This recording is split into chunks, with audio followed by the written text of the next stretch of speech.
Cycle নিয়ে ভারত ভ্রমণে আজ আমাদের ৩০০তম দিন। এখন আমরা রয়েছি মধ্যপ্রদেশের ঝাবুয়া জেলার হরিনগর গ্রামে। ধর্মশালা থেকে বেরিয়েই রাস্তার মধ্যে দেখতে পেলাম এখানে একটা পোস্টার লাগানো রয়েছে আর লেখা রয়েছে হরিনগর। তারপরে রাস্তা দিয়ে চলছি, প্রচন্ড ঠান্ডা, এই কারণে সবাই আগুন পোয়াচ্ছে। তার ৮ কিলোমিটার সাইকেল চালিয়ে চলে আসলাম আনাস নদী।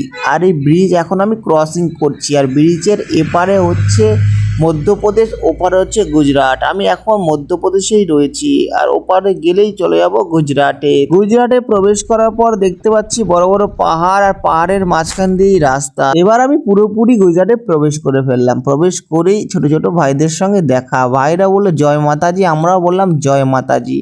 তারপরে রাস্তা চলতে চলতে দেখতে পেলাম এখানে চেকিং হচ্ছে। তারপরে আবারও চলে যাচ্ছে এই রাস্তা দিয়ে। আর রাস্তার ঢালুটা দেখো ভয়ঙ্কর, রাস্তা নতুন করছে।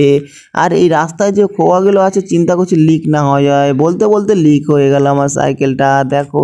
তারপর অনেকটা দূর, এখান থেকে ৫ কিলোমিটার যেতে হবে। তারপরে গিয়ে আমি দোকান পাবো। তার আগে প্রচণ্ড খিদে লেগেছে, তা কি করবো, এখান থেকে মুড়ি খেয়ে নিলাম। তারপরে চলতে চলতে চলে আসলাম ৫ কিলোমিটার পর এই একটা বাইকের দোকানে। তা বললো আমরা তো প্রথমে সাইকেল সারাই না। তা বললো ঠিক আছে, তোমাদের সারিয়ে দিচ্ছি।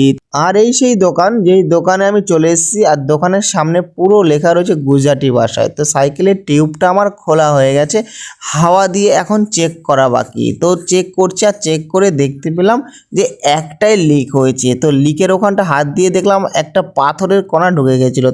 তারপরে চলে আসলাম একটা স্কুলে। আর স্কুলে এখন আমরা ভোজন বানাবো। আর এটা হচ্ছে গুজরাটের দাহোদ জেলায় অবস্থিত। আর এই সেই স্কুল। তা বন্ধুরা, ভিডিওটা যদি ভালো লাগে তাহলে অবশ্যই ভিডিওটা শেয়ার করে দিয়ে প্রেম থেকে লিখে যাওয়া জয় শ্রীরাম। আবারও দেখা হচ্ছে অন্য ভিডিওতে।